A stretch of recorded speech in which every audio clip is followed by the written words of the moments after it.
Encounter में जाती थी। उस डार्लिंग के बारे में बताऊंगा, उससे पहले अफसर का नाम बताऊंगा। अशोक भदौरिया की कहानी, चंबल के सबसे खतरनाक पुलिस वाला कहा गया उनको, या यूं कहूं कि उस दौर में डकैतों के लिए डर का पर्याय बनने वाले अशोक भदौरिया। अशोक भदौरिया की कहानी शुरू होती है, बैकग्राउंड ये जिसे मैं बताऊंगा कि उनके पिता भी पुलिस में अफसर थे, और सोचिए कि कम उम्र में ही चोरी से जब पिता डकैतों का एनकाउंटर करने जाते थे, तब अशोक भदौरिया को चोरी से उनके साथ जाना, एनकाउंटर देखना बहुत पसंद था। बड़े हुए खुद भी पुलिस में आ गए। पुलिस में आए और चंबल में उस दौर में 90 के दशक में जब गड़रिया गैंग से लेकर हरी बाबा गैंग, तमाम गैंगों का साम्राज्य फैल चुका था, तब अशोक भदौरिया की एंट्री होती है। अशोक भदौरिया शुरुआत में एनकाउंटर करते हैं, कुछ डकैतों को मारते हैं, और आलम यह हो चुका था कि अशोक भदौरिया ने इस दौर में कई बड़ी गैंग का सफाया किया था, जिन पर किसी गैंग पर 5 लाख का इनाम था, किसी पर 1 लाख का इनाम था। हरी बाबा गैंग हो, राम बाबू गड़रिया गैंग हो, या और भी गैंग हो, अशोक भदौरिया का कद बढ़ता जा रहा था। अशोक भदौरिया का एक किस्सा अपने आप में काफी अलग है। डकैतों का एनकाउंटर करते वक्त अशोक भदौरिया को गोली लग गई, और 1 घंटे तक गोली लगने के बावजूद वो AK-47 चलाते रहे। क्यों?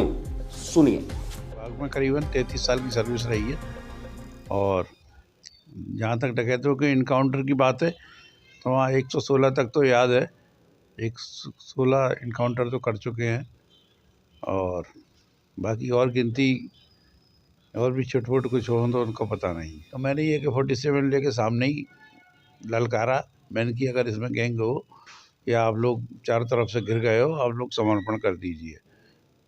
तो उन्हें समर्पण ना करते हुए, चूँकि झोंपड़ी बड़ी थी, वो घर ऐसा एल टाइप में था, ऐसे जाके और बाईं तरफ मुड़ जाता था। तो गैंग को जैसे ही आवाज़ आई तो उन्होंने अपनी पोजीशन बदल के एल टाइप के उसमें आ गए। तो जो उसका गेट था, गेट खुला हुआ था, तो वो घूम के आ गए। तो जैसे ही मैंने ललकारा तो उनमें से एक ने एम लगा के गोली चलाई, तो जो मेरे सीधे कमर के नीचे बाएं जांघ के ऊपर ये गोली लगी। मैंने सोचा कि गोली चली है, तो मैंने साथ में जो जितेंद्र और अनूप 2-3 लोग और थे, उनसे पूछा तुम्हें गोली लग गई? उन्होंने कहा नहीं हमें नहीं लगी। इतने में ही पैर लड़खड़ा गया, तो मैं नीचे को गिरा तो देखा कि सामने ही दरवाजे पे वहाँ से फायर करने लगे वो लोग। जैसे ही फायर करने लगे तो मैंने वहीं AK-47 का ब्रस्ट दिया, तो उसमें 2-3 तो वहीं ढेर हो गए। इसके बाद वो लोग गोली वहाँ से चलाते रहे और ये लोग हमें पकड़ के खींचते रहे और हम फायर करते रहे। तो ये किस्सा 2002 का है, जब वो एक एनकाउंटर कर रहे थे और एक बच्चे को बचाने की वजह से वो सामने आ गए थे डकैतों की, गोली लग गई थी, और करीब 1 घंटे तक वो AK-47 चलाते रहे। लेकिन सवाल यही कि वो डकैतों को मारते थे, डार्लिंग कौन है? डार्लिंग दरअसल डार्लिंग वो अपने AK-47 को कहते थे, और AK-47 के बगैर वो किसी डकैत को एनकाउंटर करने या पकड़ने नहीं जाते थे। अशोक भदौरिया का नाम विवादों में भी आया, एक एनकाउंटर की वजह से मामला कोर्ट में भी पहुंचा, लेकिन कोर्ट से उनको बाइज्जत इस पूरे मामले में निर्दोष पाया गया। लेकिन हाँ, सवाल यह रहा कि एक इतना दिलेर पुलिस अफसर जिसका 14 बार राष्ट्रपति अवार्ड के लिए नाम गया हो, फिर भी कोई सम्मान नहीं मिला। क्या वजह है? सोचने वाली बात है।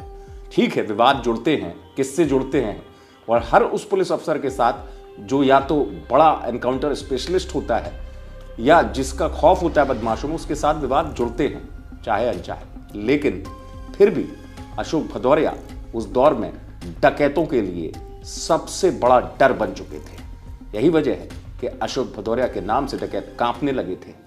ये बात अलग है कि 2018 में अशोक भदौरिया रिटायर्ड हो गए, और उसके बाद उन्होंने राजनीति में भी कदम रखा। कांग्रेस से लगाव था, कांग्रेस की तरफ चले गए। लेकिन हाँ, आज भी चंबल के पूरे अंचल में अशोक भदौरिया के किस्से सुनाए जाते हैं। अशोक भदौरिया का नाम ही काफी बताया जाता है। ग्वालियर से आप तक खबर पहुंचाई हेमंत शर्मा ने। आप देखते रहे अभी तक।